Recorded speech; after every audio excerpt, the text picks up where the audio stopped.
Hello people, hope you all are doing well. आज हम लोग इस केस लॉ के बारे में पढ़ेंगे, Carlill versus Carbolic Smoke ball Company. मैं इस केस लॉ को बहुत ही ज़्यादा अच्छे से और आसानी से समझाने वाली हूँ, तो वीडियो को एंड तक ज़रूर देखना, स्किप मत करना वरना समझ में नहीं आएगा। चलिए अब जल्दी से वीडियो को शुरू करते हैं। अब सबसे पहले देखते हैं कि इस केस के फैक्ट्स क्या थे। The defendant the carbolic Smoke ball company. Defendant कौन था? जो कार्बोलिक स्मोक बॉल कंपनी थी वो डिफेंडेंट थी। कहाँ की कंपनी थी? लंदन की कंपनी थी। उन्होंने एक एडवर्टीजमेंट दिया, किसमें? न्यूज़पेपर्स में। कौन सी डेट को? On November 13, 1891।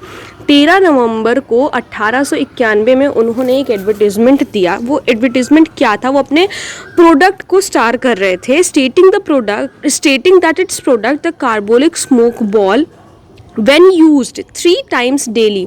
जो कार्बोलिक स्मोक बॉल जो उनका प्रोडक्ट था, वो अपने प्रोडक्ट का प्रमोशन कर रहे थे, ठीक है।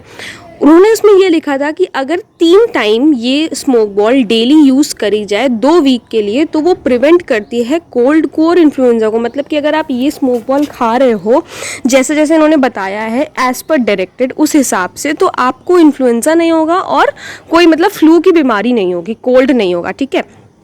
तो the makers of smoke ball additionally offered €100 reward to anyone who caught influenza using their product. उन्होंने क्या किया कि उन्होंने ये कहा कि अगर कोई व्यक्ति इस स्मोक बॉल का कंजम्पशन कर रहा है और उसके बाद भी अगर उसको इन्फ्लुएंजा होता है तो उसे हम लोग €100 देंगे, ऐसा उन्होंने अपने एडवर्टीजमेंट में लिखा। Who caught influenza using their product? Okay, guaranteeing this reward by stating in their advertisement। उन्होंने इसको और ज़्यादा गारंटी कैसे किया? ये €100 वाली बात उन्होंने क्या किया? उन्होंने कहा कि उन्होंने बैंक में €1000 ऑलरेडी जमा कर दिए हैं ताकि वो आपको €100 दे पाएँ अगर आपको ये स्मोक बॉल खाने के बाद भी इन्फ्लुएंजा होता है तो। So the plaintiff Lily Carlill bought a smoke ball and used it as directed. अब लिली करलील जो थी, जो प्लेंटिफ थी, वो उसी तरीके से लेके आती हैं स्मोक बॉल और वैसे ही खाती हैं जिस तरीके से उसमें लिखा होता है, जैसे डायरेक्टेड होता है। Several weeks after she began using the smoke ball, plaintiff caught the flu. जब उसने यूज़ कर दिया था स्मोक बॉल लेना, उसके बाद उन्हें फ्लू हो गया। सो ये पहले तो फैक्ट्स हैं इस केस के। प्लेंटिफ को फ्लू हो जाने के बाद, यानी कि मिसेस करलील को फ्लू हो जाने के बाद वो कोर्ट में केस फाइल करती है डिफेंडेंट कंपनी के अगेंस्ट कि अब उन्हें €100 देने पड़ेंगे, यानी कि she is entitled to have the payment the reward for the promise. So अब इसमें क्या हेल्ड होता है? Defendants appeal was dismissed. Defendant obviously क्या अपील करी होगी कि हम लाइबल नहीं है किसी भी तरह का कोई पैसा देने के लिए। So plaintiff was entitled to recover €100। The court acknowledges that in the case of vague advertisements, language regarding the payment of a reward is generally a puff। जो लैंग्वेज लिखी होती है रिवॉर्ड की पेमेंट के लिए, उसे कोर्ट मानती है कि वो सिर्फ एक पफ है, ठीक है, विच कैरीज नो एनफोर्सिबिलिटी, जिसकी कोई एनफोर्सिबिलिटी नहीं होती है।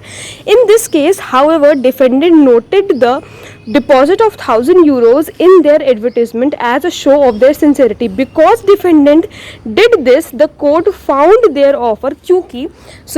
क्योंकि क्या हुआ था, डिफेंडेंट कंपनी ने एडवर्टीजमेंट में €100 की तो बात करी थी, साथ ही साथ उन्होंने €1000 की भी बात करी थी कि उन्होंने बैंक में जमा कर दिया है। क्यों जमा किया है? ताकि अगर किसी को भी होगा, फ्लू होगा, कोल्ड होगा, उनका स्मोक बॉल खाने के बाद भी, तो वो हर व्यक्ति को €100 देंगे। So because defendant did this, उन्होंने ऐसा किया, इस वजह से the court found their offer reward to be a promise.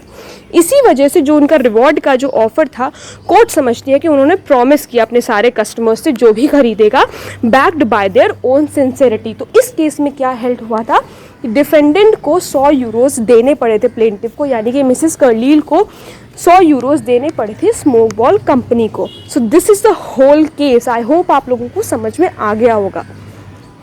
Really hope that it helped you. I hope आप लोगों को पूरा केस समझ में आ गया होगा। अगर कोई प्रॉब्लम हो तो please let me know in the comment section, और अगर आप लोग किसी टॉपिक पे वीडियो देखना चाहते हैं तो प्लीज़ मुझे ज़रूर बताइएगा। Thank you so much.